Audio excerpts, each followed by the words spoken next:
Hey guys. Tonight we're slipping quietly through the echoing corridors of a medieval castle. And not the shiny kind you see in fairy tales. The torches burn low, shadows dance on damp stone. And the only sounds are the clinking of distant chains and the sigh of the winter wind sneaking under the heavy doors. It's cold enough to make your breath look like ghost smoke.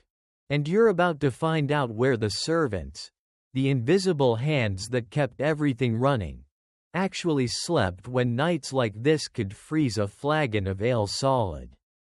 Spoiler alert. You probably wouldn't survive an hour.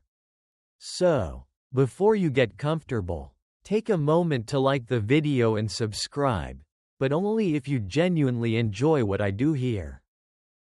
And while you're at it, let me know in the comments where you're listening from and what time it is there.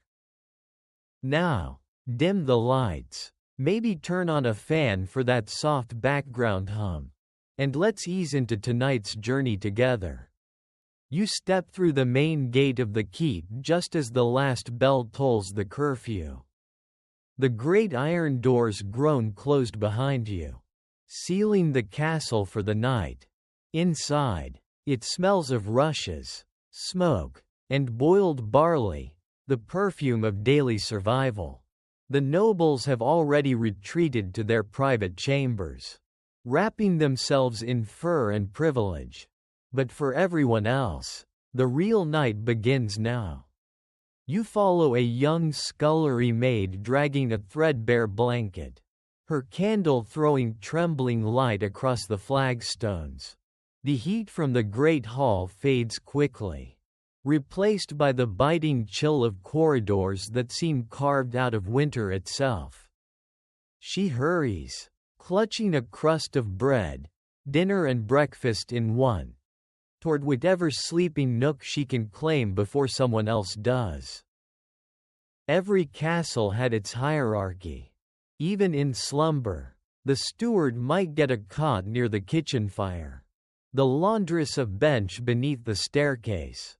The stable boy? Well, he was lucky to have hay instead of stone.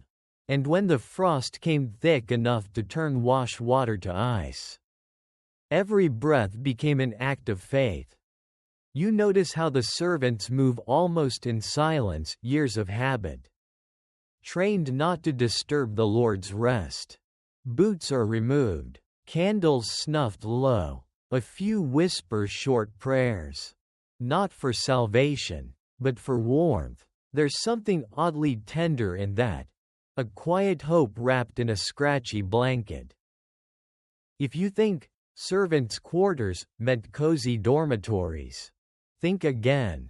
Those came centuries later. In the medieval age, most slept wherever space allowed, corners of the hall, near the kitchens, or by the embers of a dying hearth.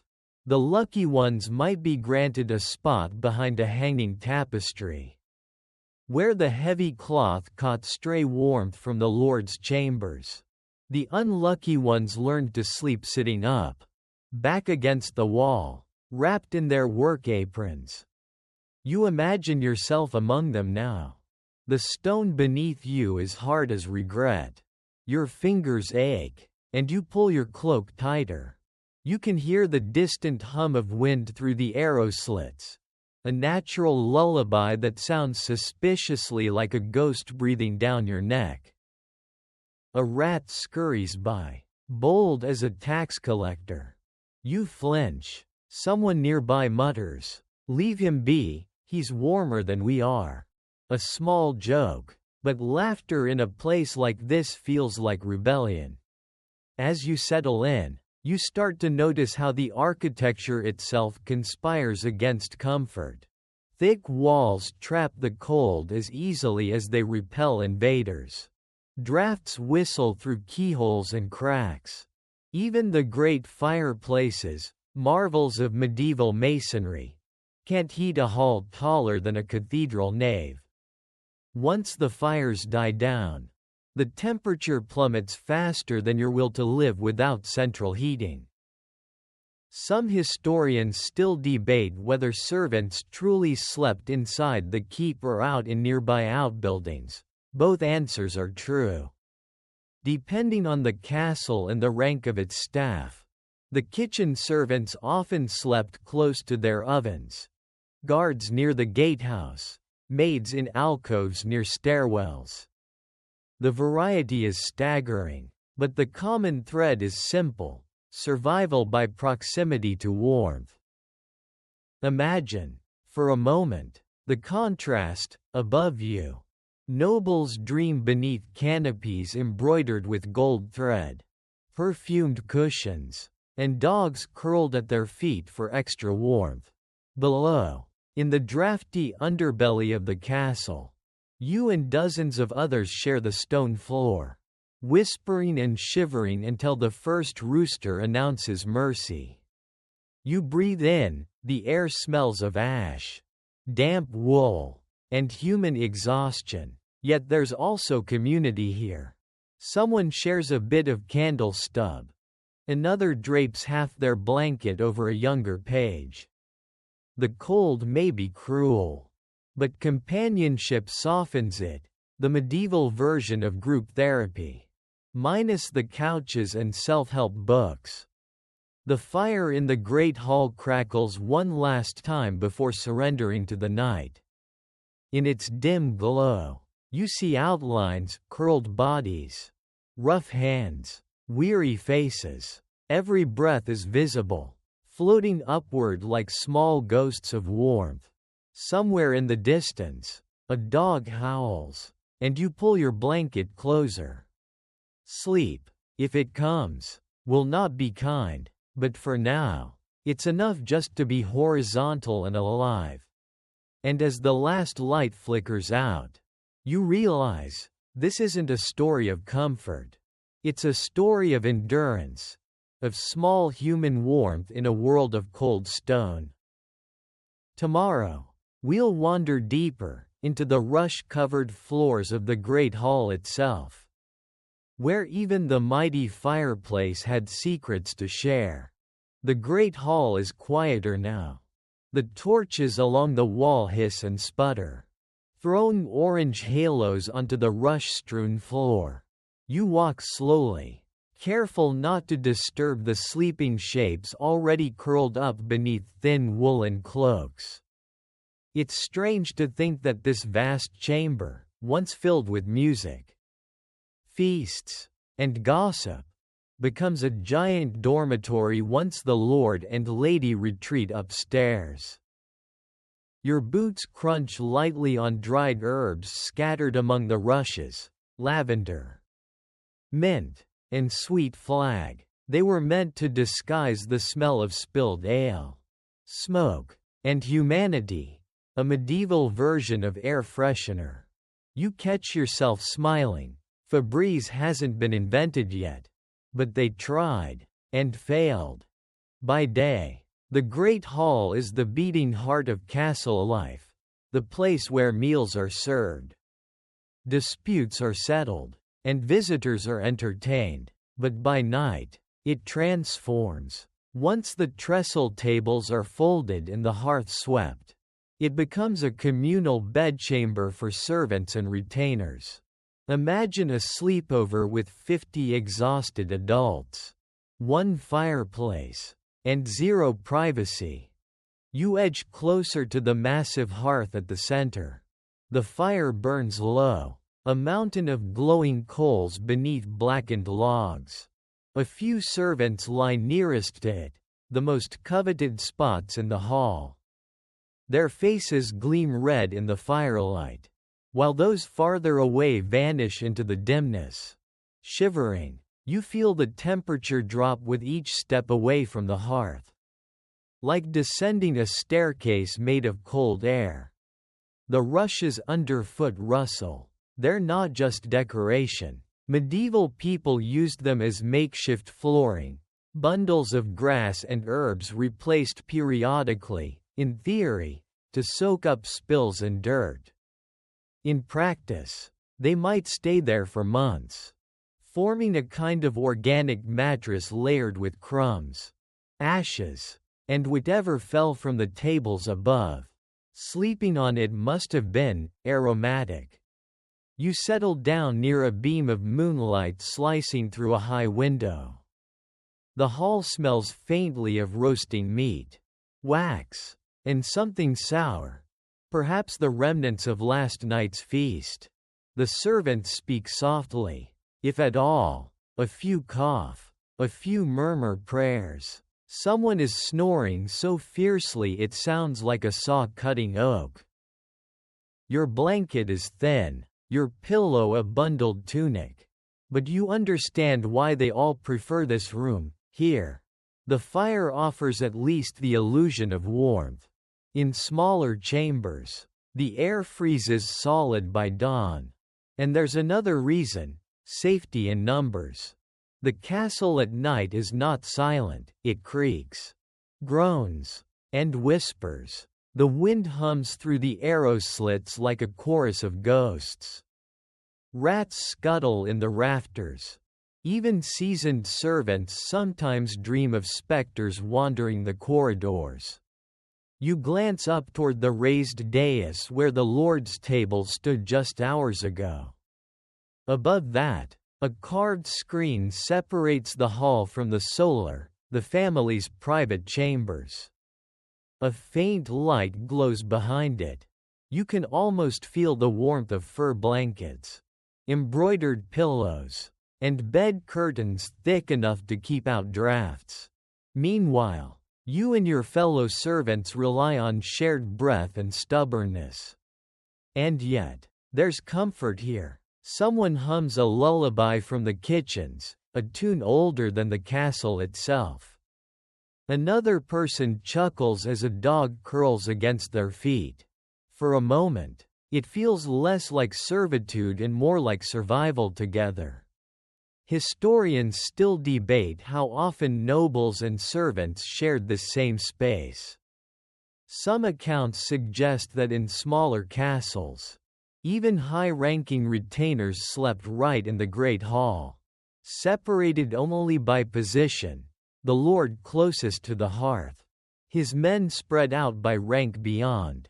Others argue that by the later Middle Ages, servants were banished to outbuildings entirely.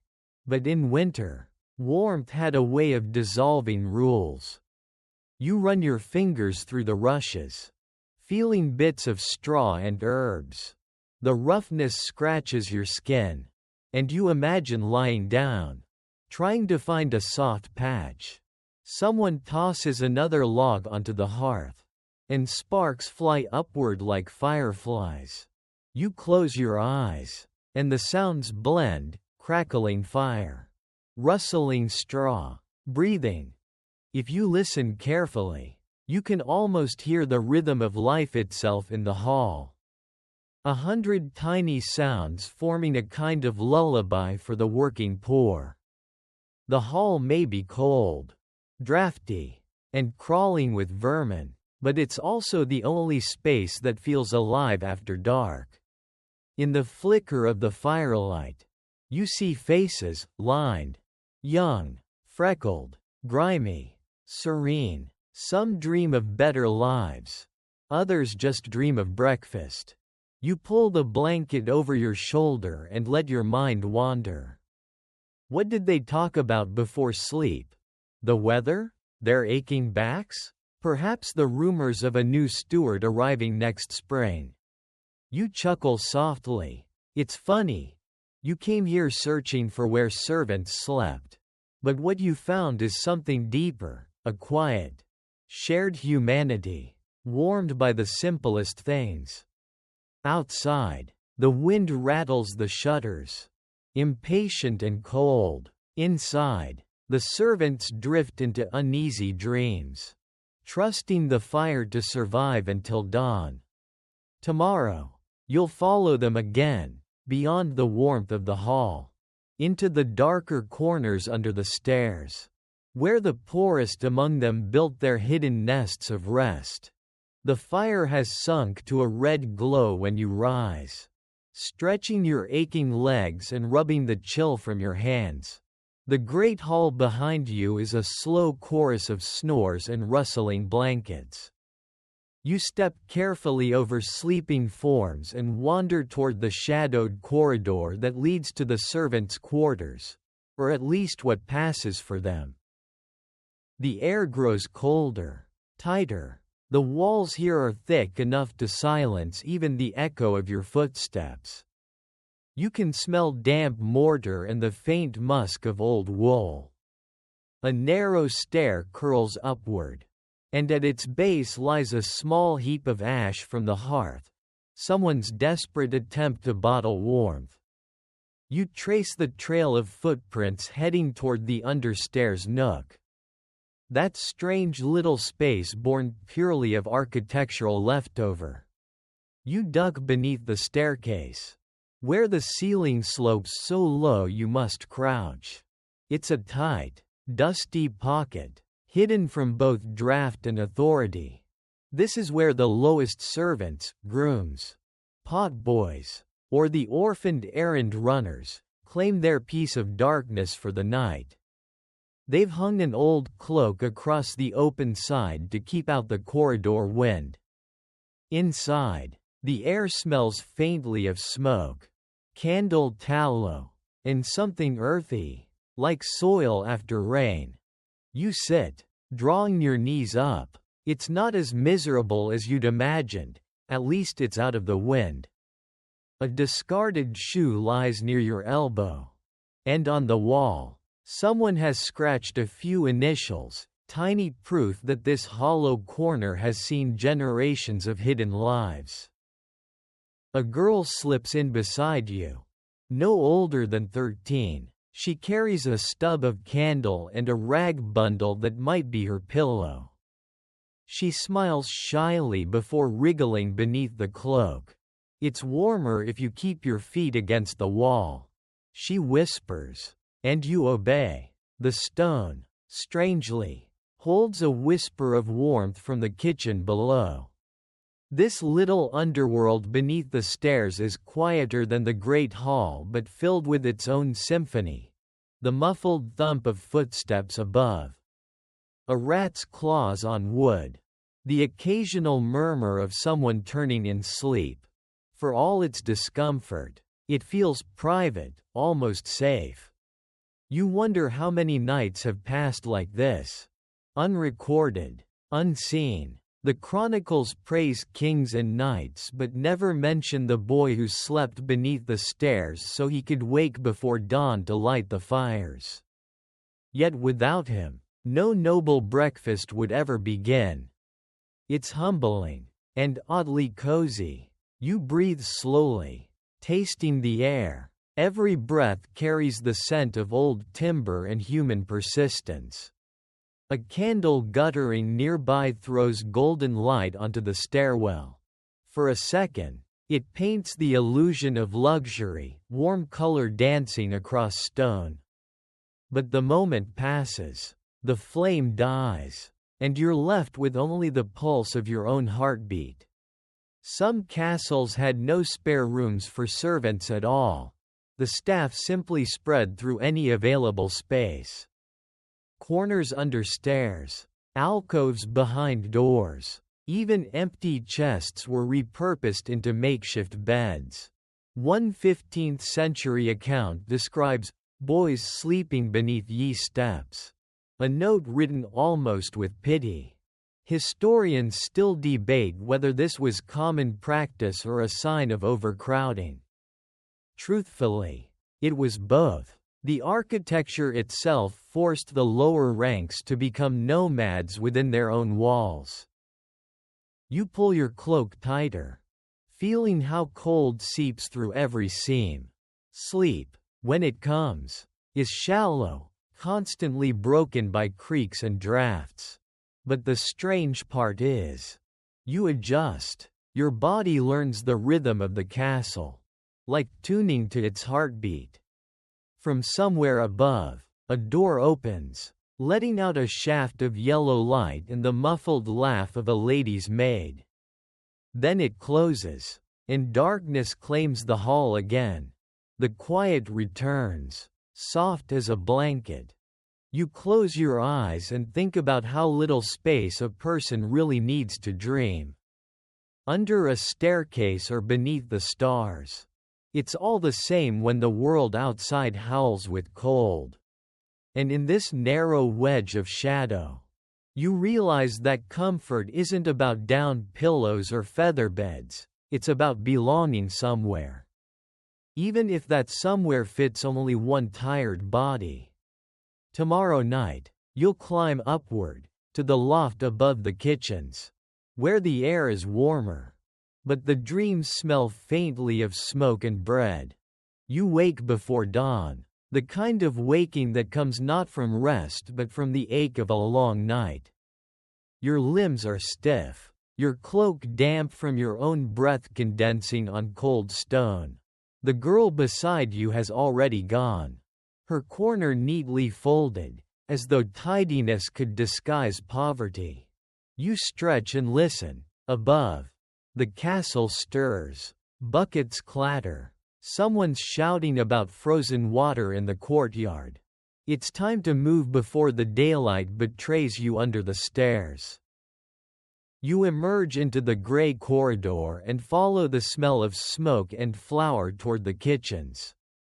But before you reach them, something catches your eye. A small wooden staircase winding upward to a low door. You duck inside and find yourself in a cramped loft.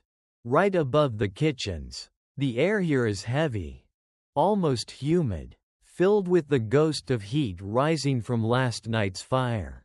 It's warmer than any place you've felt in days, though your lungs sting with soot. This is where the kitchen staff sleep.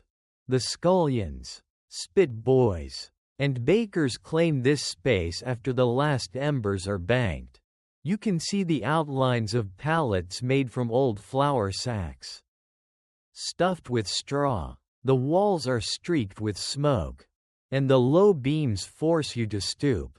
Yet there's a strange comfort here, the mingled scents of bread, ash, and humanity form a kind of lullaby.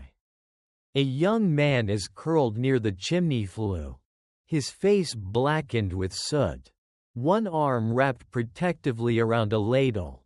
He snores softly, oblivious to the world. You envy him. At least his dreams are warm. Another servant is sitting upright, rubbing her hands over a pot of cooling water, mumbling about the baker's curse, burns, blisters, and no sleep. You lower yourself beside the flue and feel the residual heat seep into your bones. The warmth is patchy but real. You close your eyes and imagine the life of these people, up before sunrise. Feeding fires, fetching water, stirring cauldrons taller than themselves. When the day ends, they collapse right here, among the ashes of their own labor. It's ironic, really. The kitchen is the warmest part of the castle. Yet the heat doesn't belong to those who work here. They live surrounded by fire but own none of it. You can't help but smirk at the unfair poetry of that. Somewhere above, nobles are complaining that their chambers feel a bit chilly. You want to tell them they're welcome to trade places, but perhaps it's better to let them shiver a little longer. A mouse darts across the rafters, quick as thought. A few crumbs tumble from a table edge. The rhythm of the kitchen never fully stops. Not even at night. There's always a sound, the ticking of cooling iron, the faint hiss of dying embers, the breath of people too tired to dream. Historians have noted that servants often preferred the kitchen loft to the great hall. It was smoky, yes, but private. It was warm, though filthy. And it was closer to food, a crucial advantage when dinner scraps meant the difference between hunger and sleep. In a world without central heating, these small advantages decided who thrived and who merely survived. You lean against the chimney, listening to the occasional crack of settling bricks. The warmth here has a heartbeat, steady and low. It's not luxury, it's persistence. You think about how the scent of bread still lingers, sweet and soft, even in this bleakness. It's the smell of tomorrow's work already waiting. Someone below strikes flint, and sparks fly up through the cracks in the floorboards, like stars being born under your feet. The first oven is being lit. Soon, this loft will grow unbearably hot, smoky, and loud. The servants will stumble down the ladder to begin their endless day. But for now, in this thin seam of time between night and morning, the castle is almost peaceful. You smile faintly. The air tastes of ashes and hope. You imagine curling up again, letting the last pulse of heat cradle you. Outside, winter still reigns. Inside, a few embers keep the world alive. And when sleep finally claims you, it's not the soft, dreamless kind nobles buy with fur blankets. It's heavier, earned, the sort of sleep that smells faintly of bread and smoke, seasoned with exhaustion and pride.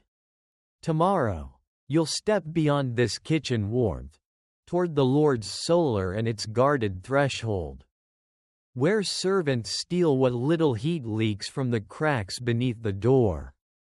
By the time the kitchen fires roar to life, you've already slipped out of the loft, wiping soot from your face with the edge of your cloak. The corridors are alive again, echoes of clanging pots, barking orders, and the shuffle of half-awake feet. But you turn away from the noise, following a narrower passage that spirals upward into the private heart of the castle. The air here changes.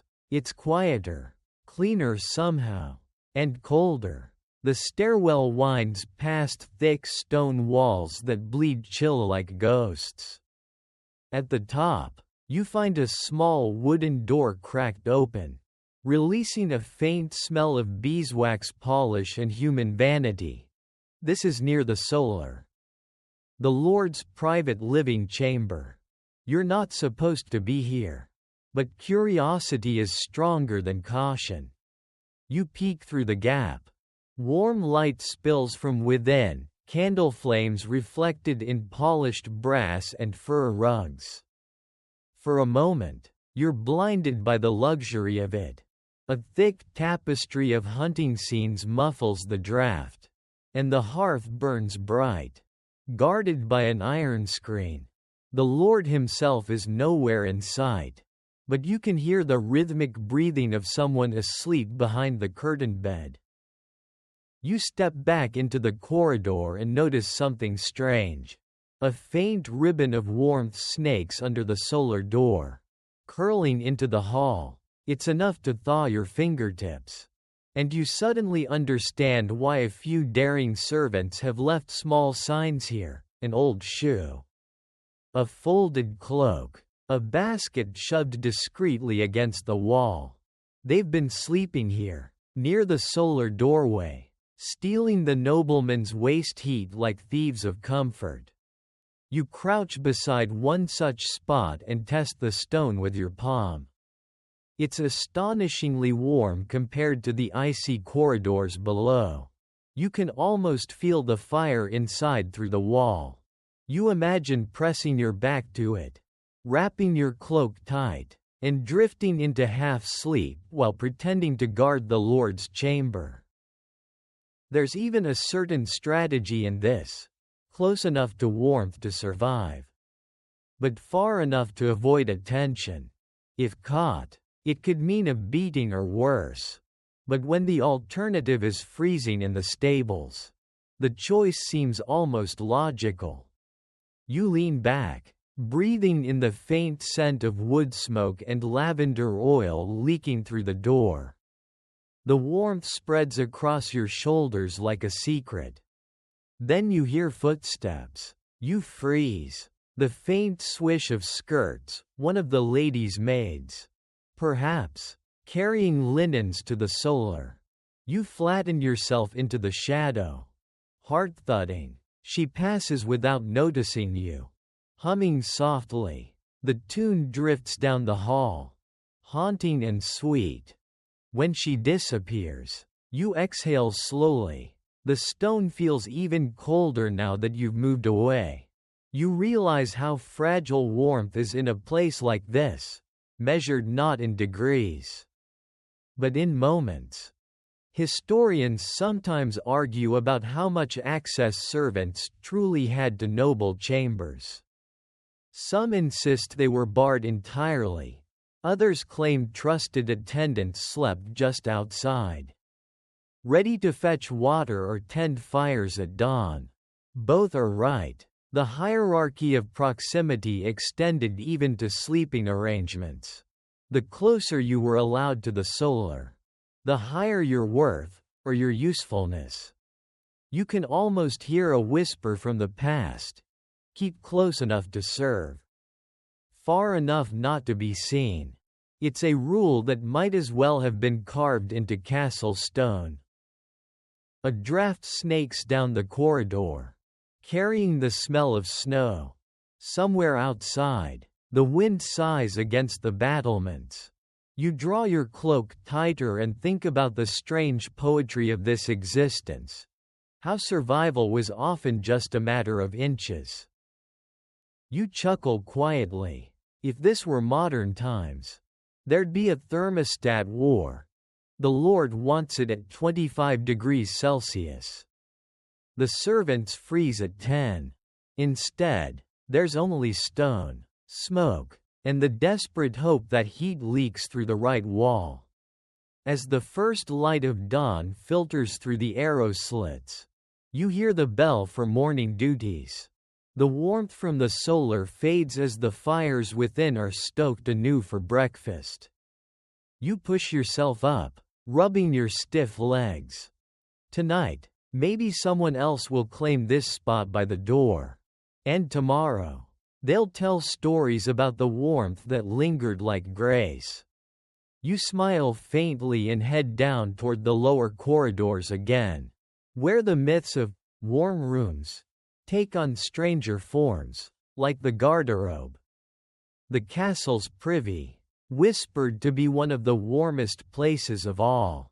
You descend again, following the scent of damp stone and something far less pleasant. The corridor narrows, the air grows heavier, and a faint draft rises from below like the breath of some slumbering beast. This, unbelievably, is your next destination, the castle garderobe, the medieval toilet, and yes, you're about to find out why some desperate servants actually slept near it. You pause beside the doorway, where a narrow slit of moonlight falls across the wall. A rope dangles from a wooden peg, the only privacy barrier between dignity and draught. Inside, the chamber is nothing more than a narrow alcove built into the castle wall, with a wooden seat perched above a vertical chute that drops straight into the moat below. Romantic, isn't it? Yet as you step closer, the air is surprisingly mild, warm, even. You press your hand to the stone, and there it is, a faint, steady current of air rising up the chute. It's not magic, it's physics. Waste gases, and the occasional warm vapors, create a small but constant upward draft. It's the castle's only built-in heating system, though one few would proudly advertise. You chuckle softly. Congratulations, you whisper to yourself. You've just found medieval central heating, powered by the Lord's breakfast. Historians still debate whether servants truly slept near garderobes. Some records hint at it. A boy kept watch beside the privy to guard the light. It sounds almost noble until you realize that guarding the light probably meant sitting near a candle so no one stumbled into the pit at night. Still, even that job had its perks, namely warmth and solitude. You crouch by the wall, pulling your cloak tight. The faint upward breeze does make the small chamber tolerable, even comfortable after a while. The trick, of course, is to forget what's below you. Not everyone could, but for those hardened by years of servitude, the stench became part of the air they breathed, as familiar as smoke or sweat. A rat darts past, and you flinch, hitting your head on the wall. You stifle a curse. The noise echoes up the chute, swallowed quickly by the dark. You can't help but grin. Imagine explaining this to someone back home. Yes, I spent the night in a medieval toilet for warmth. There's humor in misery, if you look closely enough. And medieval servants were experts at that, laughing at the absurdities of survival. Someone likely joked that the Lord's leftovers kept them alive twice. Once at the table, once in the privy. You let your eyes adjust to the dim light. The stone walls are streaked with old lye stains, and a spider has built a delicate web near the candle shelf, proof that even in filth, life insists on existing. The air hums faintly with movement, and you can feel the temperature difference between this cramped alcove and the icy corridor outside. You imagine an exhausted servant sneaking in after midnight, curling up in the corner, wrapping a cloak around their face to block the smell, and drifting into uneasy sleep. Maybe they prayed to wake before dawn, before the Lord's morning visit turned the warmth into something far less poetic. You sigh. Comfort is relative. Here, warmth is a treasure, even if it comes with a price no one wants to mention. For all its unpleasantness, the garderobe represents something strangely human, the willingness to adapt, to find survival in the unlikeliest corners. In its own twisted way, it's a monument to endurance. You step back into the corridor, gulping the fresher, colder air. Behind you, the flicker of candlelight glows faintly in the garderobe like a small defiant flame against the darkness. Outside, the castle continues its restless breathing. The wind howls along the battlements, and the stones creak as they contract in the cold. You shiver but can't help smiling because somewhere, deep in the wall, someone is sleeping soundly beside the castle's least glamorous miracle of warmth. Tomorrow, you'll climb toward the gatehouse, where the sentries stand watch over frozen fields, men who must balance sleep and duty. Knowing that warmth, for them, could be the difference between loyalty and frostbite.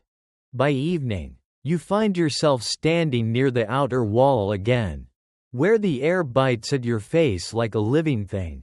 The path leads to the gatehouse, the castle's guardian throat through which every visitor, merchant, and soldier must pass. Tonight, the great wooden doors are barred and the iron portcullis lowered. Beyond it, the countryside lies silent beneath a skin of frost. Inside, the sentries huddle against their spears, shifting from foot to foot as if motion itself could make warmth. You climb the narrow ladder to the watchroom above. The smell hits first: old iron, wet wool, and smoke from a brazier that's fighting a losing battle against the cold. The men here are half awake, wrapped in patched cloaks, eyes glassy from exhaustion. One pokes at the coals with a dagger, muttering, "If I die of cold, tell the captain I quit first." The others laugh quietly, their breath forming pale halos in the dim light. You can't help grinning. It's the kind of dark humor that keeps people alive when their fingers stop obeying orders. A small alcove near the wall serves as a bedroom for the watch rotation. You duck into it, nearly bumping your head on the low ceiling. Two pallets made of straw and old cloaks lie side by side, damp at the edges from condensation. A few spears and a dented helmet lean in the corner. Someone's carved tally marks into the stone, perhaps counting nights survived rather than days served. When the next guard steps in for his turn at the fire, the man off duty collapses face first onto one of the pallets. His armor clinks softly, and in moments he's asleep, breathing hard through chapped lips. You watch his body shudder once. Then still. The brazier's glow flickers across his cheekbones, highlighting the red cracks in his skin. It's a grim sort of peace. From outside, you hear the moan of the wind sliding through the murder holes and arrow slits. The sound is both mournful and oddly musical, like the castle itself sighing in its sleep. You pull your cloak tighter and edge toward the small window slit. Looking out, the snow glints faintly in moonlight, and for a moment the landscape looks less like death and more like silence incarnate. Historians still debate what "sleeping on watch" really meant in the Middle Ages. Some chroniclers condemn it as a punishable offense. Others mention it almost casually, as though brief naps were understood necessities. When a winter night stretched 12 hours long and the cold numbed thought itself, duty and survival became uneasy allies.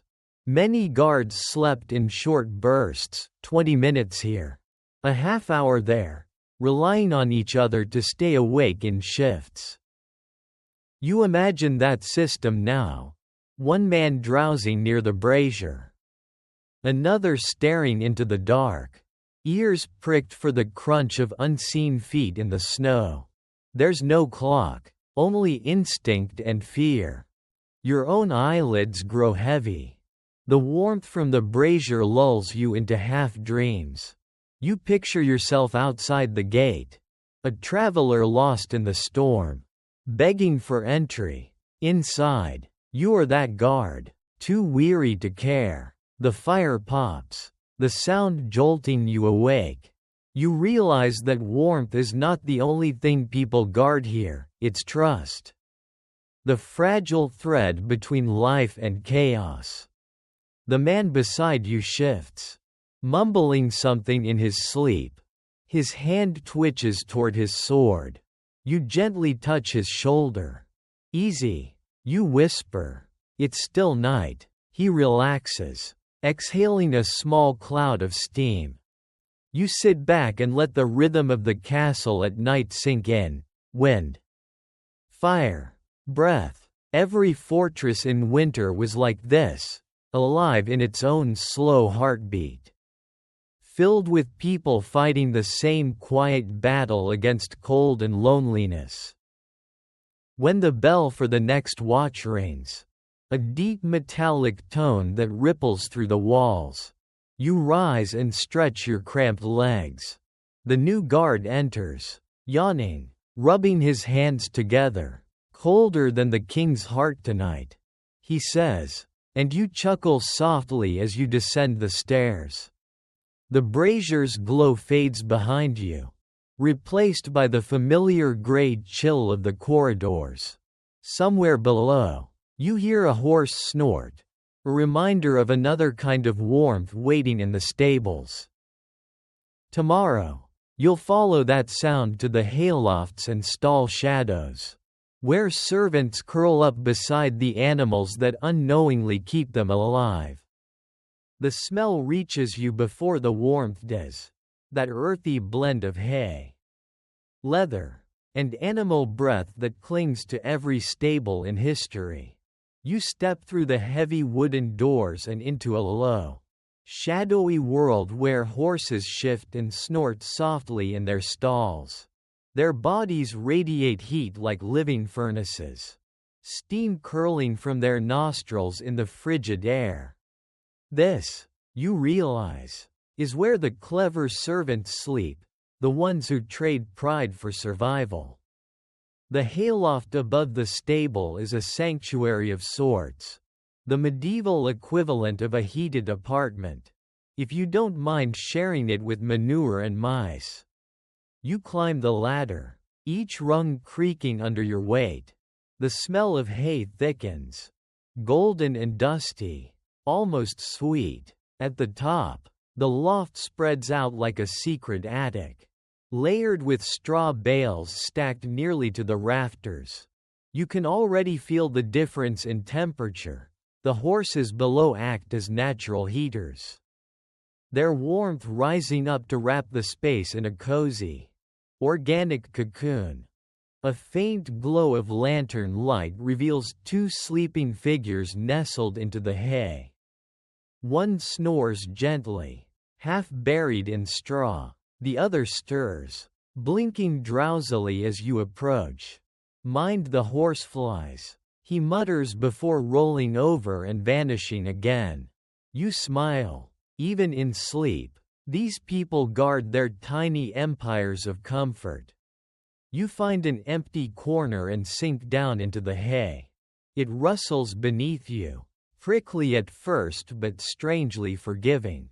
Every movement releases a puff of warmth and the faint scent of summer long gone. For the first time in nights, you feel genuinely comfortable, not rich, not luxurious, but human. A horse stamps below, the sound deep and rhythmic. The whole structure seems to breathe with the animals. Inhale, exhale, creak. You pull your cloak tighter and watch the dust dance in the beam of light from a small window. Historians sometimes mention that stable lofts were among the warmest refuges in any medieval fortress. Not only from the animals' heat but from insulation, thick thatch above, wooden walls that trapped every ounce of warmth. Of course, the trade-off was constant noise, the smell, and the risk of fleas or worse. Still, for many grooms and pages, it was paradise compared to the stone floors of the great hall. Below, a horse lets out a long sigh, shaking its mane. The air ripples with warmth and a hint of life, a reminder that the bond between human and beast runs older than written history. You reach down and stroke the rough mane of the nearest horse through the slats. Its ear flicks toward you, then relaxes. For a moment, you're not a servant or a guest. You're simply part of this quiet, breathing warmth shared across species. Someone laughs softly in the dark, a half-awake stable boy whispering to another. The words blur into giggles. Stories of the day's mishaps. Maybe gossip about a kitchen maid. Even here, amidst hay and hardship, laughter is a luxury freely spent. The wind outside howls, rattling the shutters, but the sound fades beneath the rhythm of horses breathing, hooves shifting, straw rustling. The loft becomes its own small universe of sound and scent, sealed against the world. You think about how warmth, in these times, was never taken for granted. It wasn't a switch on the wall or a button on a screen, it was a gift. Fleeting and precious, earned through cleverness or luck. And here, surrounded by living creatures and the scent of hay, you feel it fully. The pulse of warmth is something alive, shared, fragile. Sleep comes easily. You drift between waking and dreaming, hearing the muffled heartbeat of hooves and the low hum of life in the dark. The straw crackles softly as you turn, cocooned in your own nest. If paradise exists for servants, It might just smell like hay. When morning comes, light slants through the gaps in the boards, painting the loft in gold. You stretch, brushing straw from your hair. Below, the grooms are already at work, whispering to their horses as they saddle them for the Lord's hunt. You smile as you climb down, your body still carrying the warmth of the night. Ahead lies another hidden refuge, the cellars and bread ovens, where the heat lingers long after the fires have died. The castle's heartbeat slows again as you leave the outer walls behind and step down into the lower courtyard. The smell of hay lingers on your cloak, mingling now with the scent of earth and ash. You pass the kitchen yard, still steaming from the morning's baking, and slip through a half-hidden archway that leads down into the underbelly of the keep, the cellars and the old bread ovens. The moment you descend the first few steps, warmth finds you like an old friend. It rolls up from below, dense and dry, smelling faintly of yeast and smoke. Down here, even in the dead of winter, the air holds a steady, sleepy heat. It's no wonder the servants favor it as a refuge. You light a stub of candle and step into the arched passage. The walls are lined with barrels and sacks, ale, grain, salted meat, the castle's lifeblood. Your footsteps echo softly, and you can almost feel the weight of the stones pressing in around you. Somewhere nearby, the ovens still radiate heat from the day's baking. You follow the warmth until you reach a small side chamber. There, tucked behind a stack of flour sacks, lies a crude nest of blankets and straw. Someone has clearly been sleeping here, a small dent in the bedding. A wooden cup on its side. A candle burned to the wick. You kneel down and touch the stones. They're warm, not just warm, almost comfortable. The ovens next door must still be exhaling their stored heat through the walls. You lean against the stone and close your eyes. The warmth seeps through your back, soft and steady, as if the castle itself were breathing. You can hear it, the faint crackle of the dying oven fires, the deep tick of cooling brick, and above it all, the soft trickle of dripping water somewhere in the dark. It's not luxury, but it's peace. Historians sometimes argue about whether servants were even allowed in these lower levels after curfew. Technically, the answer was no. Storage areas were locked to prevent theft. But warmth, like hunger, doesn't obey rules. Many servants learned to slip in quietly after the steward's rounds, curling up behind the barrels or ovens until dawn. Some castles even built bakehouse chambers, for this very reason, unofficial quarters that doubled as overnight watch posts. You imagine it now. 2 or 3 exhausted bakers sharing jokes in whispers. The glow of coals painting the ceiling red. The smell of bread clings to their skin, the scent of labor, of life. One hums a tune about Saint Honoré, the patron of bakers, while another scrawls his name in flour dust on the wall. You smile at the thought. In a world ruled by hierarchy, warmth was the great equalizer. Fire didn't care about titles. It embraced anyone who came near. The oven beside you creaks as it cools. You run your hand across its surface, feeling the stone's texture, smooth where generations of hands have brushed it. These ovens have seen more stories than any chapel or throne. There's a beauty in this hidden world, the unrecorded lives that kept the castle alive. The same hands that kneaded bread also hauled water, mended fires, and fought frostbite with laughter.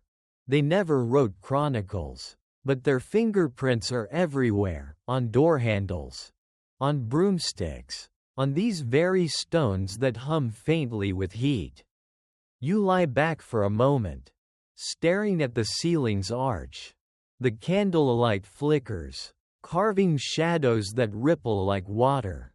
You think about how warmth, down here, isn't just physical, it's memory.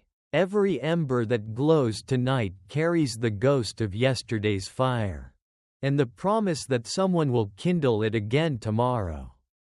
The air grows heavier. You yawn, letting your eyelids drift closed.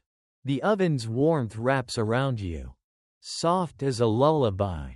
And for once, you don't fight it. You let the castle cradle you, ancient, indifferent, and oddly kind. Sleep comes easily this time, deep and dreamless, the kind of rest that only exhaustion and safety can buy. When you wake, it's to the muffled sound of boots and laughter, bakers starting their dawn shift. You slip out quietly, brushing flour from your sleeve. As you climb the stairs, the air cools, and the warmth fades behind you like a memory. Next, you'll see what happens when warmth must be shared, when bodies become blankets and human closeness becomes the last line of defense against the long, medieval night. The air cools again as you climb away from the ovens, the comforting smell of baked bread fading into the dry sting of stone corridors. Above, faint light from the high slits paints the walls with icy stripes. You can almost see your breath. The castle feels wider here, emptier, the kind of space that amplifies every small sound, a creak of timber, the sigh of the wind, the faint murmur of tired laughter. You follow that sound until you find its source, a small side chamber lined with pallets, rough blankets, and the unmistakable smell of humanity.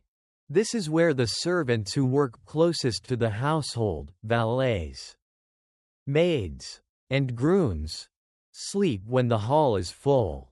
You pause in the doorway and take in the scene. The room looks like chaos frozen mid-motion. Cloaks hang from pegs, boots are piled near the door, and half a dozen people lie tangled beneath shared blankets.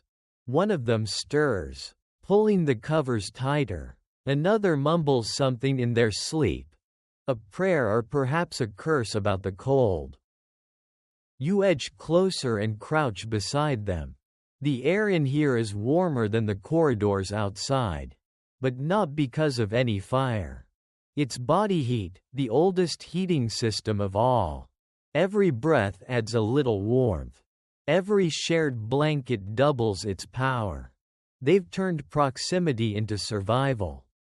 It's an oddly touching sight. In a society obsessed with rank and distance, sleep erases the lines for a few hours each night. The same maid who bows deeply in daylight now snores softly against the arm of a kitchen boy. The young groom, who never dares look a lady in the eye, mumbles her name in his dreams. For a handful of hours, the castle's rigid hierarchy melts into something warm, human, and faintly absurd. You slip off your cloak and settle beside the wall, feeling the heat radiate from the small crowd. Someone passes you a corner of a blanket without opening their eyes. You murmur a quiet, "Thank you," though it's probably lost beneath the symphony of breathing. The blanket smells faintly of hay, lye soap, and work. It's strangely comforting. Historians still argue about how common it was for servants to share beds in the medieval period. Some accounts describe whole families or staff sleeping together out of necessity. Others suggest strict separation by rank or gender.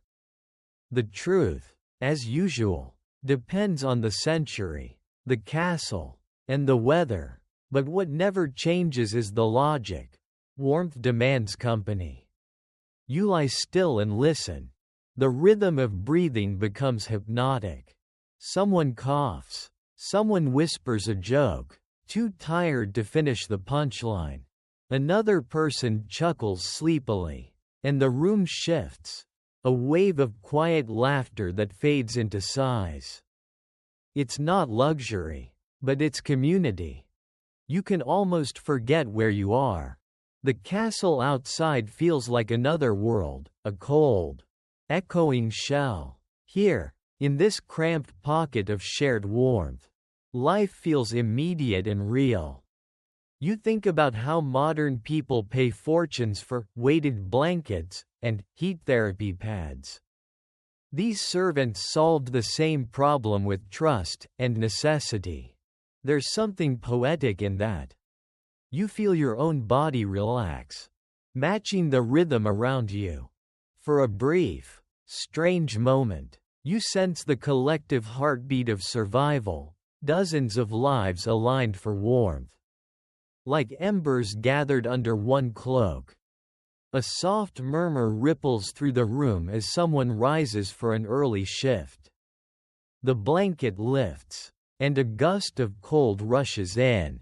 You wince, tucking your chin down. Sorry, the voice whispers, half apologetic, half amused. You can't help but laugh quietly. The warmth soon returns. You close your eyes, drifting somewhere between consciousness and the deep, quiet pulse of sleep shared with strangers. The castle breathes through you, cold stone fed by human heat. Before you fade completely, a thought slips in. This is what survival looked like. Not heroism, not grandeur, just people, pressed together in the dark, refusing to freeze. Tomorrow, you'll open your eyes to a different kind of warmth, the glow of braziers, the flicker of torches, and the stubborn ingenuity of those who learned to build heat from ashes and metal in the heart of winter. When you wake again, the room has emptied. The warmth that felt so alive last night has thinned to a ghost, leaving only the smell of wool and wood smoke behind. A faint light creeps through the doorway, the color of wet ash. You pull your cloak tighter and step into the corridor. It's early, too early for laughter or orders. That fragile moment before duty begins. The castle seems to shiver with you. But as you wander down toward the servants' stores, a new sound greets you, the hiss of charcoal, the soft rattle of metal. You turn a corner and find two women crouched beside a small brazier, coaxing sparks into flame. Their hands are red from the cold, their breath fogging the air. One holds a bundle of cloth, the other, a thin poker. When she sees you, she smiles tiredly and says, "If you want to live through winter, you marry a fire." You crouch beside them, drawn by the glow. The brazier's heat licks your palms. And for the first time in hours, your fingers stop aching. It's a simple device, a shallow iron bowl perched on 3 legs, filled with coals stolen from the kitchens. Around it, the air feels alive, thick with the scent of burning oak and damp wool. One of the women tosses a scrap of linen onto the coals. It flares, hissing. "We'll use this in the Lord's solar," she mutters. "Then maybe warm our own bones after." Her companion nods. "If the steward doesn't catch us first." You can't help but laugh softly. Warmth, you realize, was always borrowed here, from fire, from bodies, from luck. Nothing truly belonged to the servants. Not even the heat they stole from dying embers. Behind them, hung along the wall, are the castle's livery, thick, faded tunics in the Lord's colors, worn and patched beyond recognition. A few rough blankets hang beside them, along with bundles of herbs tied with string. Someone has tacked dried lavender above the doorway, an old charm said to keep sickness at bay. You touch one of the blankets. It's coarse, scratchy, but heavier than it looks, wool mixed with horsehair. Better than nothing, the woman beside you notices. If you're clever, she says, you pin two together, stuff straw in between, makes a mattress and a miracle both. You grin. Necessity, it seems, breeds engineers. The brazier flares higher as one of them adds fresh coal. The light flickers over the walls, illuminating the small tools of winter survival. A cracked pot filled with ashes. A jug of lamp oil. A handful of iron tongs. And a bundle of charred sticks. You notice how neatly they're arranged, as if order itself might keep chaos away. Historians often describe these makeshift comforts, braziers, blankets, livery cloaks, as symbols of the servants' resilience. While nobles wrapped themselves in fur and privilege, the workers learned to craft warmth from scraps. Even in the grandest castles, comfort was a handmade thing. The women begin to hum quietly as they work, a low, wordless tune that fills the cold with something softer. You listen, closing your eyes. The song feels older than the castle itself, perhaps carried from village to village, from one generation of maids to the next. It's the kind of melody that keeps your hands moving when your spirit wants to quit. You catch yourself swaying slightly to the rhythm. The women smile at you. Amused. Careful, one teases. If you fall asleep sitting up, the fire gods will steal your dreams. You laugh. They can have them. You whisper. As long as they leave me the heat. The brazier crackles, spitting sparks like fireflies. For a few precious minutes, you forget the chill pressing against the walls. The flames reflect in their eyes, tiny mirrors of endurance. Soon, the steward's voice echoes down the corridor. Sharp as a bell, the women sigh, scattering the coals and covering them with ash. Duty always wins. But as they leave, one turns to you and says softly, "Remember this trick, warmth loves to hide. You just have to coax it back." You linger for a moment longer, tracing the faint warmth in the air. Then you follow the corridor upward again, toward the chapel stairs. Up there, near the Lord's rooms, warmth follows rank like a shadow. And you'll see how politics decided not just who ruled, but who shivered. The stairs to the upper chambers twist tightly. Cold stone steps worn hollow by centuries of climbing. Each footfall echoes like a heartbeat inside the narrow spiral. You reach the landing and pause, catching the faint scent of beeswax polish, rose water, and burning wood. The unmistakable perfume of rank.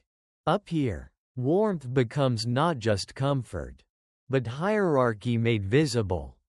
The corridor opens into a smaller hall lined with heavy tapestries. Each one hangs like a woven wall, thick enough to muffle sound and trap heat. You brush your fingers across the threads, hunting scenes, saints, battles, all stitched into silence. Behind one, you can feel a pulse of warmth. The servants who hang these tapestries know their secret purpose, not art, but insulation. You follow the heat toward a small antechamber and stop short. Two attendants are already there, fussing over a low brazier and a stack of furs. They're quiet but quick, their hands moving in a well-practiced rhythm. The taller one adjusts a wool curtain near the door, the shorter spreads of bearskin across the floor. Careful to smooth every crease. This room belongs to the steward. One whispers, noticing your curiosity. He sleeps here, close to the Lord. Close to the fire. You nod, stepping closer to the hearth. It's smaller than the great halls but burns brighter. Fed by a steady supply of logs that would heat half the kitchen for a week. The firelight paints everything in soft gold, the stone, the fur, even the faces of the servants, though they keep their eyes low. It's striking how warmth mirrors power. Down below, a handful of coals must be shared between 10 people. Up here, a single man commands a roaring fire that never dies. The steward's rank earns him both comfort and vigilance. He must be ready to answer the Lord's call at any hour. His proximity to warmth is also proximity to duty. You kneel by the hearth, letting your fingers hover over the flames. The air hums faintly, alive with heat. Careful, one of the attendants warns gently. The stones hold fire longer than flesh can bear. You smile at that, a reminder that even luxury demands caution. The fire crackles, throwing shadows that dance across the walls. Historians note that such rooms, the stewards, the constables, the chamberlains, acted as both living quarters and offices. Their inhabitants slept near the sources of power, political and literal. Even the warmth of the fire was a kind of authority, permission to be comfortable, to rest without fear of freezing. You glance toward the adjoining door leading to the Lord's solar. A faint murmur seeps through. Voices and laughter. The difference between there and here is only one wall thick. Yet worlds apart. Beyond that door, warmth glows in opulence. Here, it glows in duty. Below, it flickers in desperation. You can't help but think of it like a ladder. The higher you climb, the softer the cold becomes. The lowest servants slept beside smoke and straw. The middle ranks curl near coals and furs. The nobles, wrapped in velvet, forget winter even exists. A sudden gust rattles the window shutters. One of the attendants startles and moves to fasten them. You notice the small brass pan hanging by the bed, a bed warmer. They'll fill it with hot coals before the steward sleeps, sliding it between the sheets to chase away the chill. The air smells faintly metallic, like heat trapped in metal. You imagine the ritual, the quiet clink of tongs, the hiss as the pan meets the fabric, the sigh of relief when cold gives way to comfort. In its own way, it's a ceremony of survival, reverent, careful, precise. You look once more at the fire, at the way its light flickers against the tapestries, and you wonder if warmth ever feels guilty for choosing sides. The attendants finish their work and leave, the room falling into stillness. You stay a moment longer, listening to the hearth breathe. Then you step back into the corridor, pulling your cloak tight once more. The air grows cooler with every step away from the fire, as though the stones themselves are measuring your worth. Down the next stairwell, you'll find the heartbeat of the castle's order, the rotas and curfews that dictate who sleeps where and when. For some, warmth isn't just luck, it's a schedule written in ink and enforced by bells. The castle bells strike again, slow, deliberate, iron voices that ripple through stone and bone alike. You pause halfway down the stairwell and listen. Every note means something here. When to eat, when to pray, when to sleep, when to stop pretending you have a choice. By the time you reach the lower corridor, The air smells faintly of ink and tallow. This is where the steward keeps his rotas, lists of names, duties, and hours that turn chaos into obedience. You find him bent over a table, quill scratching steadily on parchment. His candle burns low, dripping onto a stack of charts marked with neat columns. Night watch, kitchen duty, fire tenders, stable hands. Each name is a story, each line a measure of fatigue. He doesn't notice you at first. You stand quietly, studying the lists pinned to the wall. They form the pulse of the entire household. Every task, every hour accounted for, even rest is rationed like bread. At last, he looks up. You're not on the night list, he says, half amused. So you'd better be passing through. You nod, pretending obedience. He returns to his work, muttering, "Curfew bell rang an hour ago. Anyone still wandering will answer to the captain at dawn." There's something oddly comforting in his tone. Rules may be cruel, but they make the cold predictable. In a world without insulation or mercy, routine itself becomes a kind of warmth. On the far side of the chamber, two young boys huddle beside a dying fire. The official curfew keepers. Their job is to patrol the halls and ensure every flame is banked before the Lord sleeps. Hence the term curfew. From couvre-feu, to cover the fire, you watch as one of them uses an iron lid to smother the coals in a brazier.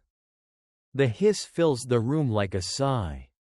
When the last ember fades, the other boy whispers, "There, now we freeze in peace." They both giggle quietly before wrapping their cloaks tighter. You can't help but smile. Even bureaucracy can't extinguish humor. Historians often debate how strictly these curfews were enforced. Some chronicles describe total darkness after the final bell, a safety measure against fire. Others mention servants secretly keeping small embers alive in pottery jars, hidden behind curtains or under stairs. Fire was forbidden but never forgotten. The line between obedience and survival blurred with every winter night. The steward stands and stretches, groaning softly. "Tomorrow," he mutters, "we shift the rota again. Too many sick with the cold." He rubs his neck, then adds, "Maybe I'll sleep by the kitchen door tonight. The heat from the ovens does wonders." You realize that even authority bends under the same frost. Rank protects pride, not the skin. As you leave, you glance once more at the lists. The handwriting is elegant, the ink steady, but you can sense the exhaustion behind it. One man's attempt to control a world that refuses to stay still. The parchment flutters slightly in the draft, the names moving like ghosts. Outside, the corridors are dim and quiet. Every torch has been muffled under the curfew law. The air feels heavier, the kind of silence that presses against the ears. You walk slowly, careful not to trip over the sleeping forms tucked along the wall, guards, messengers, scullions stealing minutes of rest before the next bell. You marvel at how time itself feels different here. Day belongs to labor. Night belongs to endurance. Even sleep is divided, like wages. In the distance, a faint sound echoes, the rhythmic strike of iron on stone. Perhaps the blacksmith still tending coals after hours. Or maybe it's the echo of your own heartbeat against the cold. You pause at a window slit, watching your breath mist against the air. The world outside is pure white, snow swallowing the landscape, reflecting the faintest starlight. Inside, The castle feels like a lung breathing heat and silence in unequal measure. Tomorrow, you'll follow the warmth higher again. Not through rank this time but through politics. How where you sleep can reveal who you are. And who the castle chooses to remember. The corridor bends left into a narrower passage, where the walls close in like folded arms. Here the air feels colder, older. You can smell both dust and damp, as if the stones themselves exhale the memory of every winter that has ever passed through them. You follow the flicker of a single lamp toward a small side door. Half open. Inside, the room is crowded with low cots and benches. A sort of limbo between privilege and poverty. This is where the middle ranks sleep, the chambermaids, the personal attendants, the lesser clerks, those who serve the master directly but never share his table. A few are already preparing for the night. One woman mends a rip in her blanket by candlelight, her fingers stiff and red. A man nearby is rubbing his boots with tallow to keep them from cracking. No one speaks loudly. Words are rationed here as carefully as firewood. You can tell, just by looking, that each sleeping spot declares status. The cots nearest the door, drafty, creaking, belong to those lowest on the ladder. The beds closer to the hearth, small and square but undeniably warmer, are claimed by higher servants. Even exhaustion must bow to hierarchy. You sit beside the man polishing his boots. He glances up but doesn't stop working. The trick, he says quietly, is to keep your feet alive. Lose them to frost, and you'll never climb stairs again. The Lord will notice that before he notices your death. You both chuckle softly. The kind of grim humor shared by those who've accepted the absurdity of service. Across the room, someone sneezes. A woman offers him a scrap of linen. Here, she says, don't waste it. We'll boil it tomorrow. It's a simple act, but the care in it feels warmer than the fire. Historians rarely mention this level of the household, the quiet politics of sleeping space. They write of kings and their knights, but not of the dozen invisible decisions that decided who slept by the wall and who slept by the hearth. Yet here, in these margins, power breathes in smaller ways: proximity, favor, trust. You study the room and realize that warmth isn't only about fire. It's social currency. The steward sleeps close to the Lord, his deputy close to the steward. Even in rest, the hierarchy arranges itself like concentric circles of heat, with the poorest orbiting farthest from the flame. A servant girl laughs softly as she tucks her younger brother under a blanket. Stay close, she whispers. If you roll too far, you'll wake up frozen. He murmurs something sleepy but smiles. The kind of smile that belongs to people who dream quickly because waking life leaves no time for it. You feel the hush of the room settle around you. The candlelight flickers, throwing shadows that rise and fall like breathing. Someone yawns. Someone prays. The air is heavy with humanity, not grand or noble, but stubbornly alive. You lean back against the wall, letting your mind drift. The faint crackle of the fire sounds distant, like a heartbeat buried in the earth. Above you, in the Lord's solar, someone laughs, the sound muffled by layers of stone. It's strange. The castle holds so many lives under one roof. Yet each exists in its own weather. You glance around once more before standing. The man with the boots nods at you. Still polishing. If you can't find warmth, he says, make yourself useful. That helps too. You smile. There's wisdom in that, not philosophical. Just practical. As you leave the room, the cold greets you like an old debt waiting to be paid. You pull your cloak tighter, thinking of how every inch between the hearth and the door feels like a map of the human condition. Further down the hall, a faint cough echoes from the servants' infirmary, a reminder of how winter spares no one. No matter their rank, tomorrow, you'll step into that world, fevers, frostbite, and the strange remedies that kept hope alive when warmth alone wasn't enough. The infirmary lies beyond a narrow archway at the far end of the servants' quarters, a space both feared and cherished. You step through cautiously. The air inside is heavy, thick with the mingled scents of smoke, damp wool, and herbs. A few rushlights burn low along the walls, their flames trembling like nervous hearts. The beds are little more than rough pallets of straw, but each is occupied by a pale, shivering shape.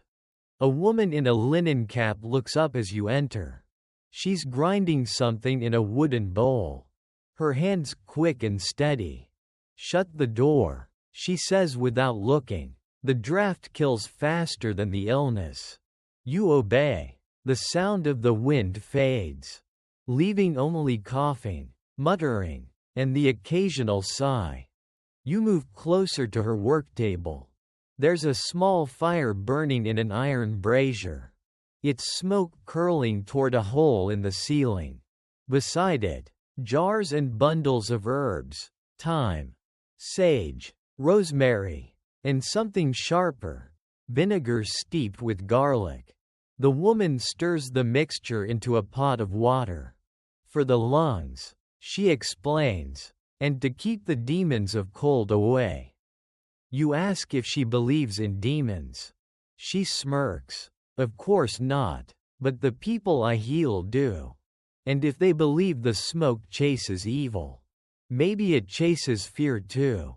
Same thing, most days." You crouch by the fire. The warmth feels different here, purposeful, almost sacred. Every ember is a tiny rebellion against the long winter pressing outside. In the nearest bed, a young boy whimpers, clutching his chest. The healer moves quickly, spooning the steaming brew into his hands. "Sip," she whispers, "and breathe slow."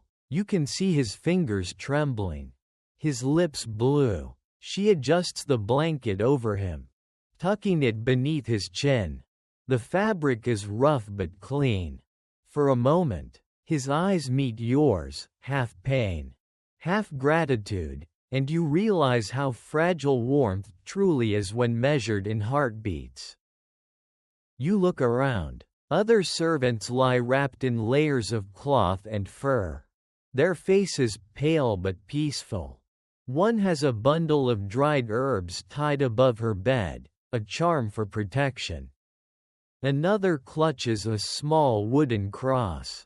The healer moves from one to the next, murmuring words that sound half prayer, half lullaby. Historians sometimes write that medieval medicine was superstition wrapped in linen. And perhaps they're right, but standing here, you sense something deeper. The remedies might be crude, ale boiled with sage, poultices of honey and ash, yet the act of caring itself generates its own kind of heat. A moral fire, if not a physical one. You watch as she adds coals to the brazier, humming softly. "I tell them stories," she says quietly, "about warmer lands, green fields, saints who never felt the cold. Makes the fever easier to bear." You nod. Storytelling as medicine, it feels familiar.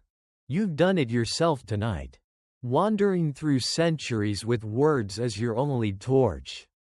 The boy coughs again, then settles. The healer sits beside him, weary but calm. You notice her sleeves are singed. Too many nights too close to open flame. Fire's a dangerous friend, she says, following your gaze. But I'd rather risk burns than frost. There's a silence then, thick but not uncomfortable. You realize that even here, in the castle's coldest shadow, warmth exists, not in temperature, but in touch, in care, in defiance. You stay a while longer, helping her fetch water from a nearby barrel, holding the door against the wind. When she thanks you, her voice is softer. If you want to repay me, she says, tell people we weren't cruel to each other, just cold. You promise you will. As you step back into the corridor, the air bites sharply again, but something inside you feels insulated. Compassion burns hotter than firewood. Tomorrow, you'll leave this infirmary and cross into a different world, the manors and estates beyond the castle walls, where warmth means something else entirely, not survival, but comfort. The question is, who deserved it, and who paid for it? You leave the infirmary behind and follow the sound of cartwheels on gravel. The outer gate yawns open, and beyond it stretches the frozen countryside, pale fields, quiet as parchment. A horse snorts in the cold. The air bites, but the horizon feels wider. By the time you reach the manor house beyond the walls, the world has softened. The stone is smoother. The smoke from the chimneys smells of peat instead of dung. It's still winter, but here, winter is something to endure gracefully. You step into the servants' hall of the manor. It's smaller than the castle's, but warmer. The low ceiling holds heat close, and a great hearth dominates one wall.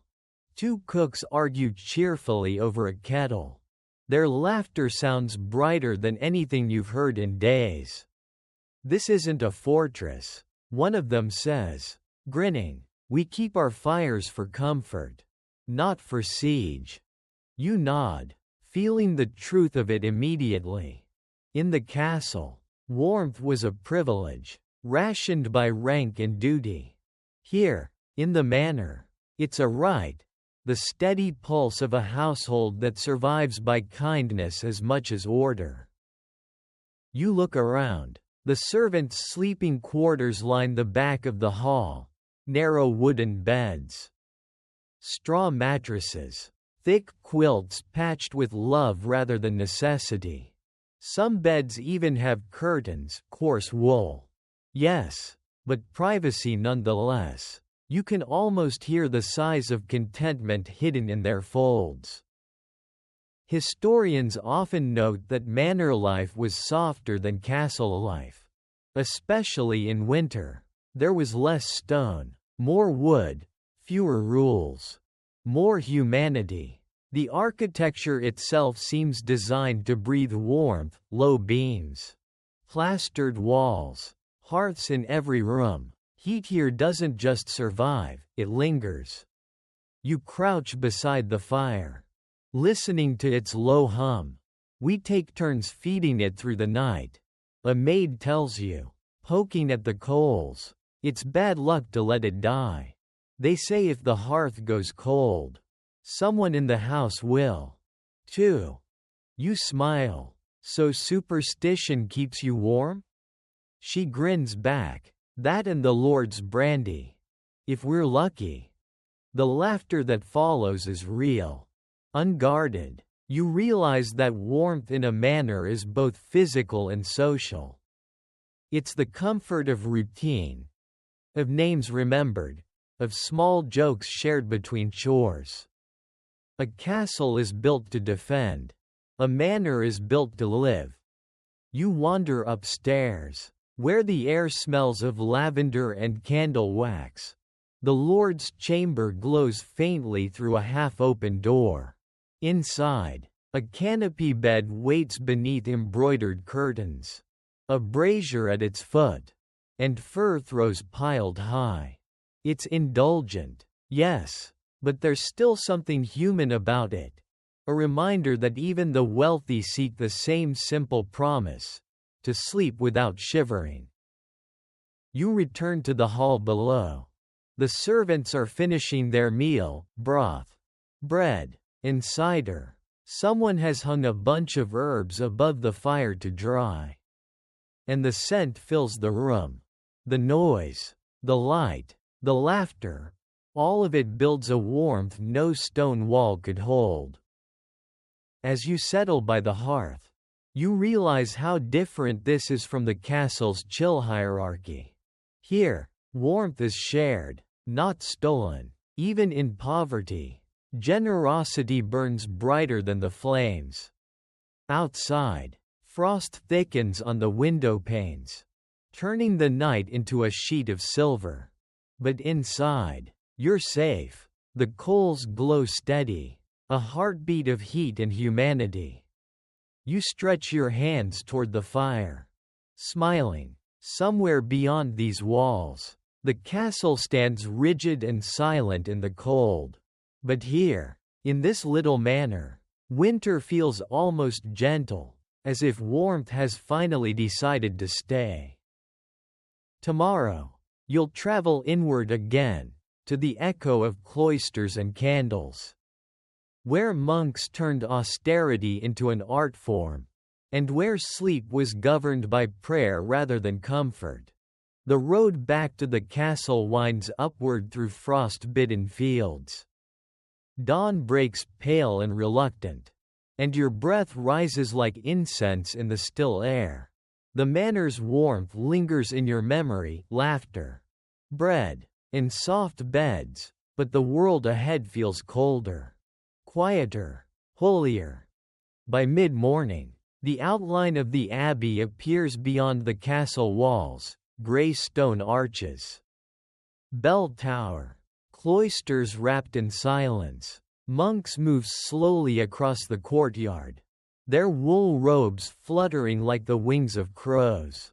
The air here smells of candle wax and damp stone, and the sound of their sandals against the flagstones is almost a whisper. You follow them through a low doorway into the dormitory. The space is long, spare, and perfectly ordered. Rows of narrow cots, each separated by a strip of cold air wide enough to remind you of obedience.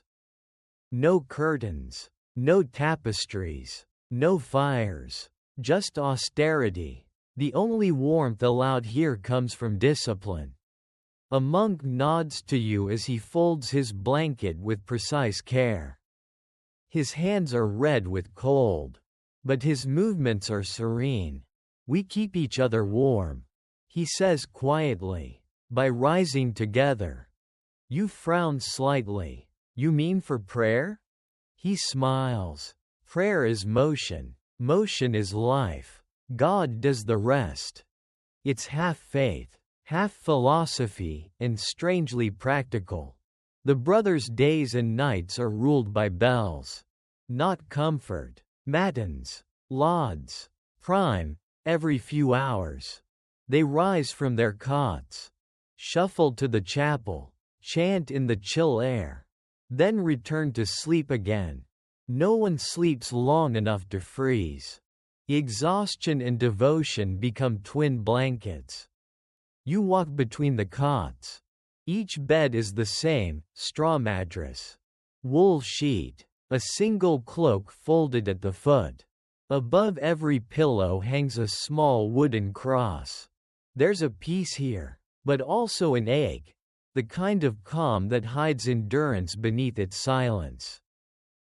Historians often compare monastic dormitories to military barracks, but they miss the nuance. Soldiers fought cold with fire and comradeship. Monks fought it with rhythm and surrender. Every routine breathes its own warmth. You sit on an empty cot. The straw crackles faintly beneath you, releasing the faint scent of summer fields. a tiny reminder that warmth exists even in memory. Outside, a bell rings again, and the brothers begin to move, ghost-like in their heavy habits. One kneels to stoke a single candle before the Virgin statue. The flame wavers but holds. You close your eyes, listening to the low chant rising through the stone. The sound seems to fill the cracks between the cold and your skin.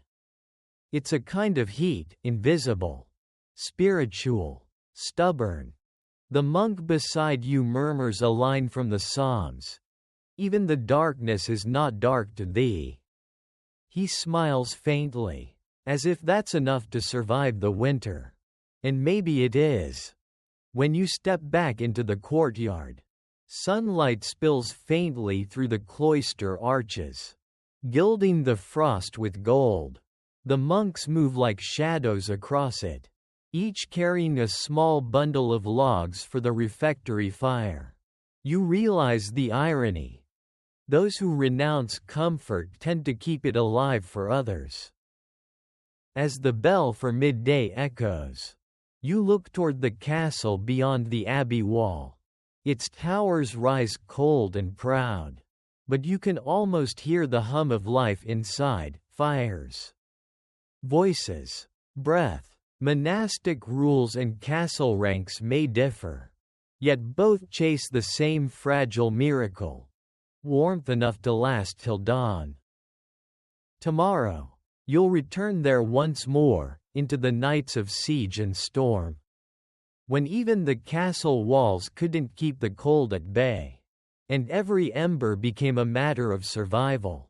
By the time you return to the castle, the weather has turned, the sky hangs low and bruised, and a bitter wind prowls along the battlements, rattling every shutter like an impatient hand. The guards at the gatehouse are wrapped in cloaks so stiff with frost they hardly seem human. You pull your own tighter and step inside, back into the heart of the fortress where warmth is a rumor and duty never sleeps. The great hall is nearly dark. The hearth glows faintly, but the fire struggles against the draft that seeps through cracks in the walls. Servants scurry about, their voices sharp with urgency. Someone mutters, "Storm coming," and someone else answers, "Storm's already here." You follow the noise downward again, into the deeper corridors where the castle keeps its secrets. Here, the air feels different, heavy, humming, tense. It's siege weather, the kind that tests every wall and every will. You find a group of servants carrying bundles of blankets, jugs of water, and sacks of grain. They work quickly, sealing shutters, checking the storerooms. Once the storm hits, one says, "We'll sleep where we stand." Another laughs grimly. Better standing than freezing. You help them push a door closed against the rising wind. The hinges groan, and when it finally slams shut, the echo feels final, as though the castle itself has drawn its breath and decided to hold it. In the flickering torchlight, you catch sight of something almost comforting: a small brazier glowing in the corner. Surrounded by 3 maids warming their hands, they look up as you approach, faces pink with heat and exhaustion. One gestures to the empty space beside her. "Sit," she says. "We've got enough fire for 4. If we sit close." You do. The warmth is modest but miraculous. Sparks pop and dance like tiny golden birds. Outside, the wind howls, a hollow, animal sound that makes the walls tremble. Inside, the 4 of you huddle in silence, breathing the same smoky air. Historians often write about the grand sieges of winter, armies freezing outside the gates, lords rationing food, men dying by inches. But the real story of survival happens here. In corners like this, where servants share warmth, not glory, one of the maids pulls her shawl tighter and mutters, "I once heard a knight say that cold makes cowards of us all. I think it just makes us honest." You smile at that. Cold has a way of stripping everything unnecessary, rank, pride, pretense. In the dark, you're all just human, trying to keep your fingers from going numb. A thunderclap rolls through the sky, deep enough to make the stones vibrate. The fire flares, then steadies. You close your eyes and listen. The hiss of rain beginning against the roof. The muffled drip of water finding its way through centuries-old cracks. The whisper of someone praying under their breath. Someone passes you a hunk of bread. Last of the day's loaf. She says, "If the ovens flood, it might be the last for a while." You take it, break it in half, and hand the rest back. The gesture is small but feels enormous in the storm's shadow. As night deepens, the hall transforms. Every servant, every guard, every stray dog finds a place to lie down. The nobles have already retreated to their rooms. But the rest of the castle becomes a single sleeping body, uneven, shivering, alive. The air is thick with breath and smoke and quiet determination. You pull your cloak over your head, listening to the world unravel outside. Wind, water, stone. The sounds blur together until they become something almost musical. There's a strange peace in it, the peace of surrender, of knowing that you can do nothing but endure. The brazier's light softens, the storm's roar dulls to a lullaby, and you drift somewhere between fear and rest. If you dream, it's of warmth, not blazing fires or rich blankets. But this, the fragile heat shared by strangers, the proof that even in the cruelest cold, humans always find each other. When morning comes, the storm will have passed, leaving the castle battered but standing. And then, you'll hear whispers of something even colder than nature, the long winters that changed the world itself. When the sun seemed to sleep and the servants learned to chase warmth through ages of ice. When the storm finally passes, the world outside looks newly made, white, silent, and oddly fragile. Snow stretches across the hills in unbroken sheets, the castle's towers rising like teeth through a frozen jaw. You step onto the parapet. The air so sharp it feels clean enough to cut. The sun hangs low, pale and cold, a coin dropped into a bowl of ice. The servants move quietly below you, shoveling drifts from doorways, clearing paths between buildings. Their laughter is subdued but real, the sound of people who have survived another night. Inside, the air still trembles with cold. The fires burn higher now, but their heat seems swallowed by the walls. The steward mutters that the wood stores are already half gone, and the maids spread straw along the floor again to trap what little warmth remains. You can feel it in your bones. Winter is no longer just a season. It's something heavier, larger, an age of cold slowly closing its fist around the world. Historians call it the Little Ice Age. Those centuries when the sun seemed distant and Europe froze into itself. Crops failed, rivers froze solid, and famine stalked even the rich. But inside the castles, the story of warmth didn't end, it evolved. You follow a kitchen boy through the corridors. He carries a pail of water that sloshes with ice at the edges. "We keep it near the hearth now," he says, "else it turns to glass." His hands are red and cracked, but he smiles anyway. The Lord says God's testing us. I think God just likes to watch his breath. You laugh softly, though the humor feels brittle. In the great hall, the rushes have been replaced again, this time with thicker straw and pine branches that release a faint, resinous scent. The fire roars high enough to stain the ceiling black, yet the chill lingers, whispering at the edges of every shadow. Servants move closer together these days. You see them sharing blankets at their posts, trading shifts by the kitchen fire so no one spends too long in the freezing air. Even rank seems to matter less. Cold is the great equalizer, it humbles even arrogance. Near the chapel door, you pass a young maid rubbing her hands before a small iron pan. The coals inside glow faintly. She's stolen them from the main hearth.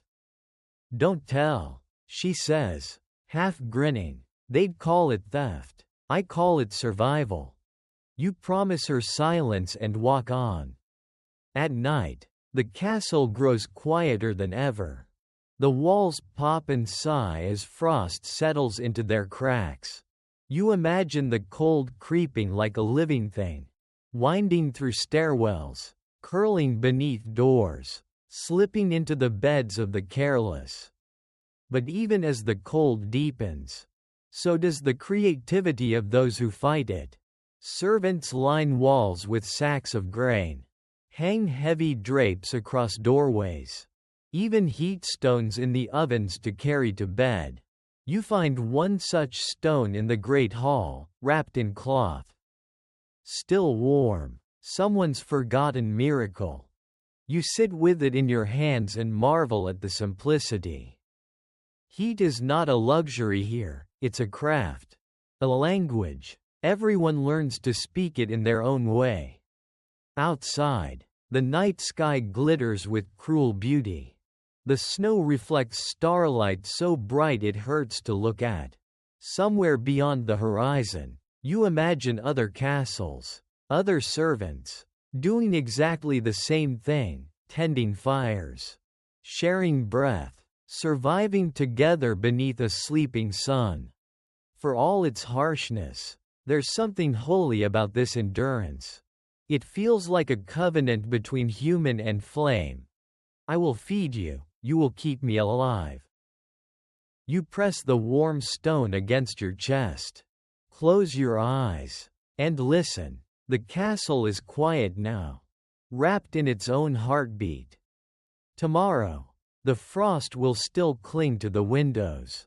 But dawn will come, and with it, the fragile promise of another day's warmth. And then, when the snow finally melts, you'll see how all of this, the storms, the laughter, the stolen coals, has left its mark on the world's memory.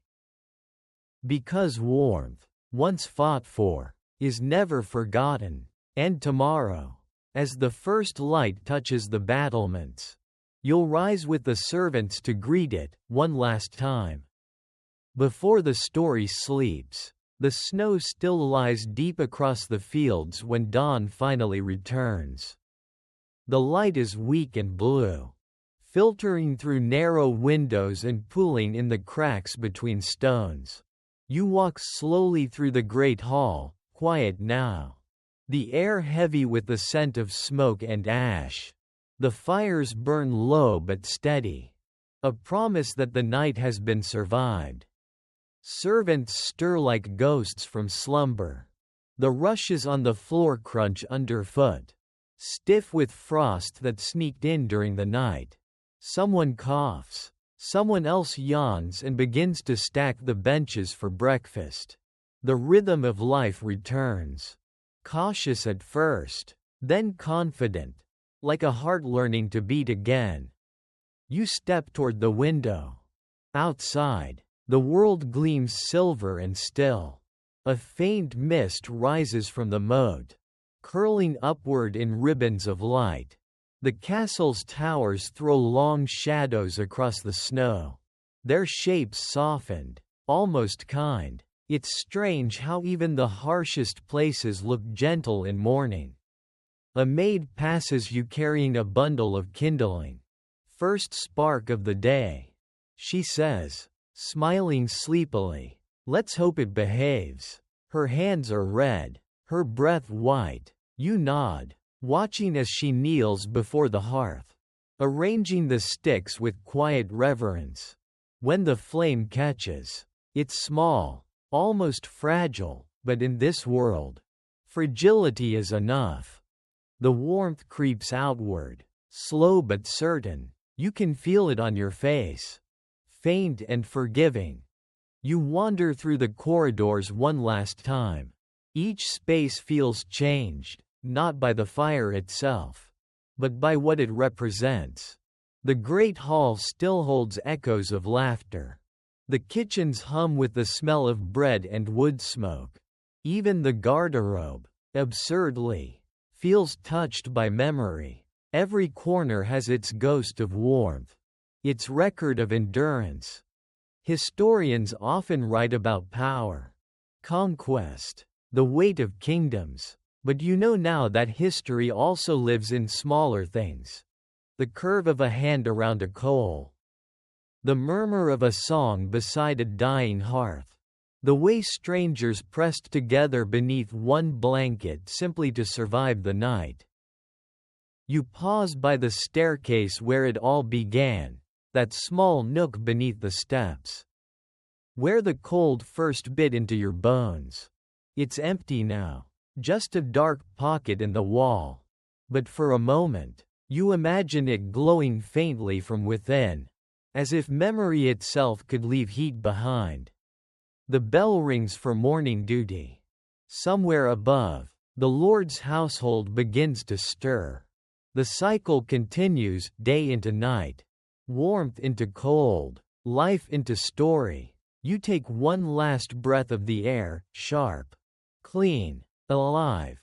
In the courtyard, the first rays of sun strike the frost, scattering it into 1,000 tiny mirrors. Each one catches the light for a heartbeat, then fades. That's all warmth really is. You realize the persistence of glow against the endless cold. You close your eyes and listen. The castle exhales softly around you, wood creaking, fire crackling, wind humming through the arrow slits. The sounds blend into something rhythmic, almost tender. And as the day begins, you feel a quiet peace settle in your chest. You've walked through the cold, slept beside strangers, shared the breath of horses, and listened to the whispers of stone. You've learned the truth hidden in the heart of every medieval knight, that survival is not grand, but gentle. Now, as the warmth spreads once more, you let the image fade, the servants moving through morning light, the fires rekindled, the castle alive. The story slows, softens, sighs. The snow outside glows brighter. The air hums like a lullaby. The world grows still. End of script. Sweet dreams.